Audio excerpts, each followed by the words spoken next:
네, 안녕하세요. 오현진 팀장입니다. 오늘은 조선주에 대해서 한번 말씀을 드리도록 하겠습니다. 조선주가 사실은 개인 투자분들께는 굉장히 어떻게 보면 이제 좀 아픈 그런 업종, 섹터 중에 하나였는데 최근 들어서는 분위기가 확실히 좀 바뀌고 있는 모습 나타나고 있어요. 수주도 회복된다는 모습 나타나고 있고 그렇다면 분위기가 어떤 식으로 개선되고 있는지 앞으로 주가의 추이는 어떨지 지금 투자해도 이제 괜찮은 위치일지 이런 부분들 종합적으로 한번 살펴보는 시간 갖도록 하겠습니다. 업황이 개선되고 있는 건 이제 분명해요. 그러니까 제가 이제 항상 그 조선주에 대해서 업황 개선이 이제 이루어지고 있냐, 앞으로 본격화될 것이냐, 이런 부분을 판단하는 데 있어서 가장 중요하게 생각하는 게 결국 뭡니까? 수주요, 수주.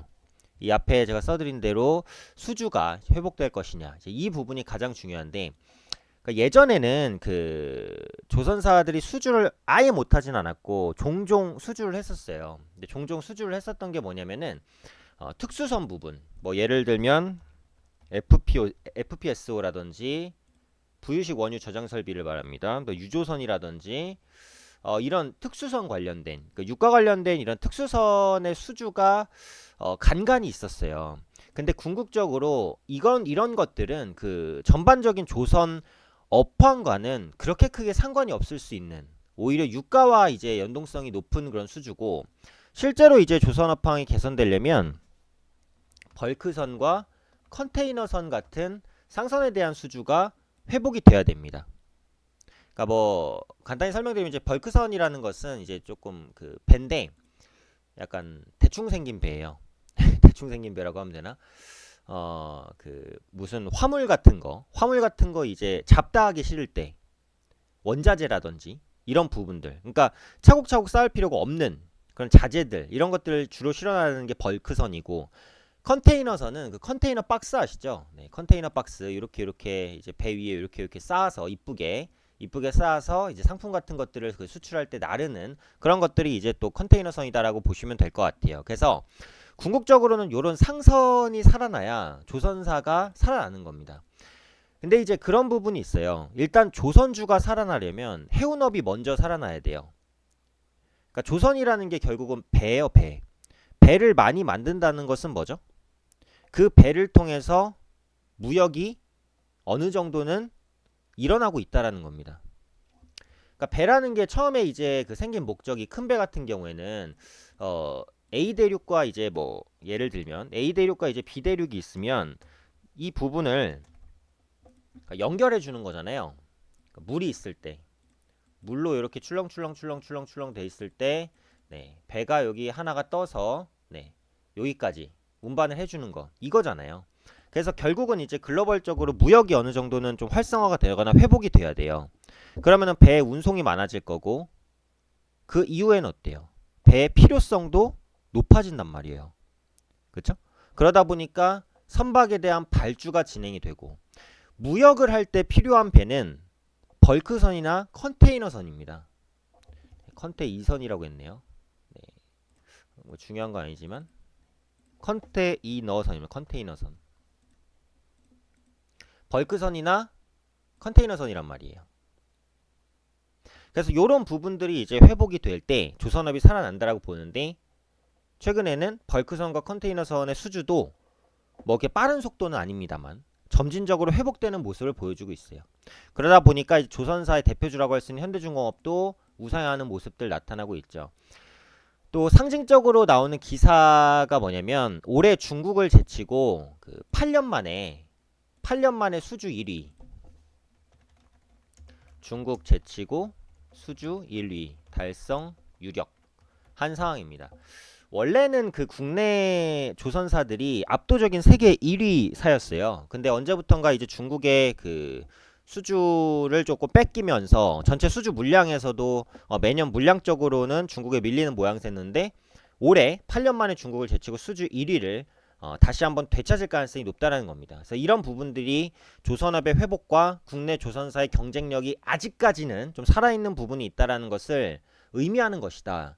이제 이렇게 봐주시면 될 것 같아요. 그리고 조선주를 판단할 때 중요하게 보실 지표가 이제 BDI 지수입니다. 요건 이제 인터넷에 찾아보면은 보실 수 있어요. 요게 발틱 운임 지수라는 건데, 쉽게 말하면 그 뭐 대륙 간에 이제 무역을 하든 뭘 하든 물건을 실어 나를 때 운임을 받을 거 아니에요? 그 운임 지수예요. 사실상은 그 해운업의 그 업황을 보는 지표기는 한데, BDI 지수가 살아난다는 것은 해운업이 어느 정도는 개선되고 있다, 혹은 개선될 가능성이 있다는 것이고, 그에 따라서 선박에 대한 수주도 늘어날 수 있다는 것을 의미하는 거예요. 그렇기 때문에 이 BDI 지수를 보는 게 조선업의 전방적인 시황을 보는 데 중요한데, BDI 지수도 최근 들어서 완만한 회복세를 어느 정도 좀 보여주고 있다. 이렇게 봐주시면 될 것 같아요. 그래서 이런 흐름들이 지금 조선사의 업황을 확실히 개선시키고 있다는 부분인데, 아직까지는 실적 불확실성이 있어요. 그러니까 이전에 조선사들이 그 빅베스라고 해서 대규모의 손실을 반영하는 그 회계 처리를 한 이후에 아직까지도 지표상으로는 그 실적이 확실히 개선된 움직임은 아닙니다.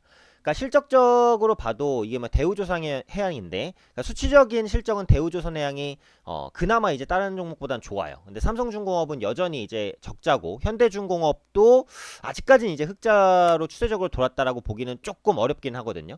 그래서 이런 부분들을 판단을 했을 때는 이제 본격적으로 확실히 살아난다라는 관점은 아닌데, 그러니까 최악을 지나고 완만하게 업황 개선이 되고 있는 초입 정도가 된다, 이렇게 보시면 돼요.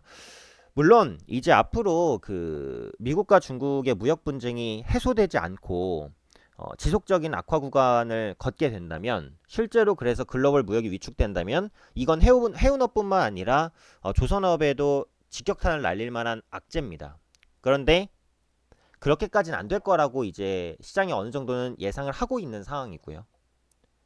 그런 관점에서 조선 업황도 지금부터는 조금씩 해소되지 않을까라는 판단을 가지고 있는 거죠.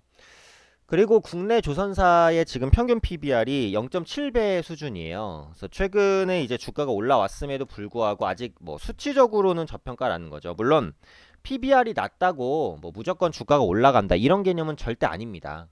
PBR이 낮은 종목도 뭐 0.5배, 0.4배 종목도 계속해서 저평가 구간에 머물러 있을 수 있어요. 하지만 절대적인 가격으로 봤을 때 현재 주가가 비싸냐 싸다를 판단하는 데 있어서는 PBR도 도움이 된다라고 보시면 될 것 같아요. 그러니까 이론적으로는 내가 1,000원의 자산을 가지고 있는데 현재 주가가 700원밖에 안 된다는 거죠.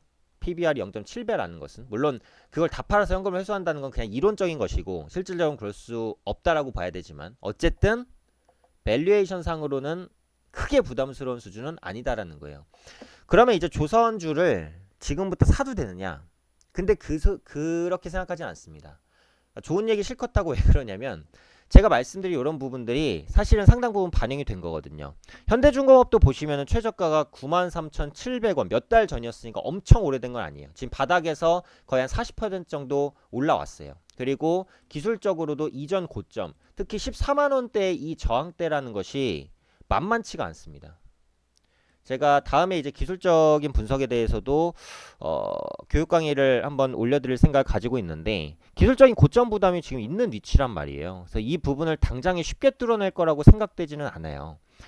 그런 관점에서 지금 만약에 현대중공업 기준으로 매수를 하신다면 오히려 13만원 이하까지 조정이 올 때 매수하시거나, 아니면 14만원을 확실히 돌파해냈을 때 매수하시는 게 좀 나아요. 그래서 지금은 오히려 보유하고 계신 분들도 기술적인 부담 때문에 매도를 고려해야 될 시기라고 보는 거고,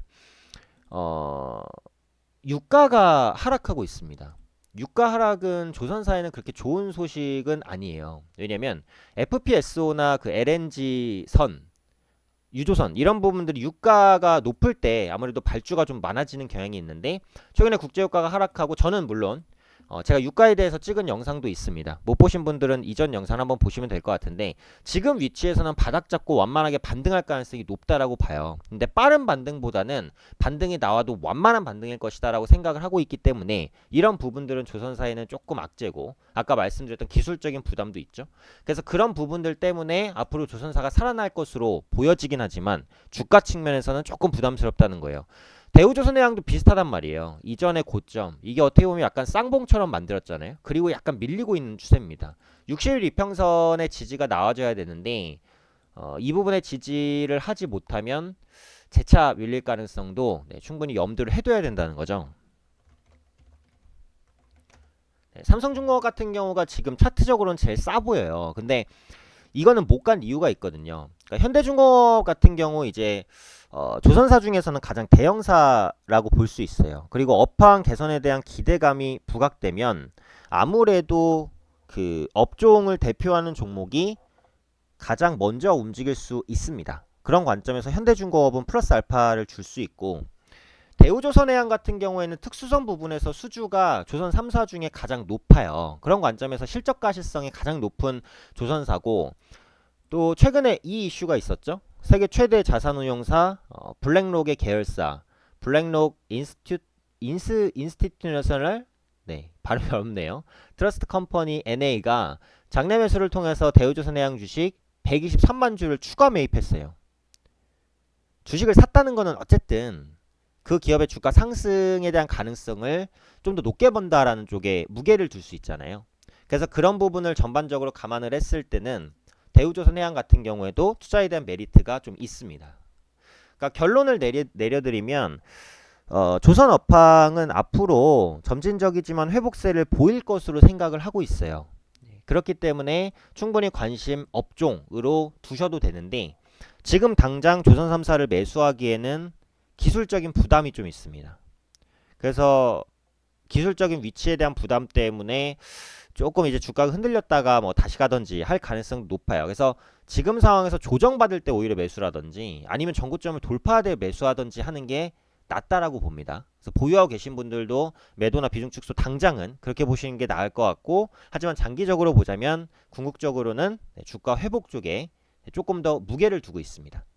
그렇기 때문에 이런 부분들 참고해서 대응해 주시면 될 것 같고요. 제가 이제 꾸준히 그 영상을 올려드리고 있어요. 그래서 업황에 대한 분석, 그리고 시황에 대한 분석, 그리고 뭐 원자재에 대한 분석이라든지 앞으로는 이제 기술적 분석이라든지 기본적 분석, 이런 부분들도 시간이 날 때마다 좀 업데이트를 해드리려고 합니다. 그래서 구독해 주시고 영상을 꾸준히 봐주신다면 충분히 매매하시는데 도움이 될 것 같으니까요. 그런 부분 참고해 주시면 좋을 것 같습니다. 오늘 조선업에 대한 얘기는 여기까지 하고요. 추가적인 내용들 앞으로 지속적으로 업데이트하도록 하겠습니다. 감사합니다.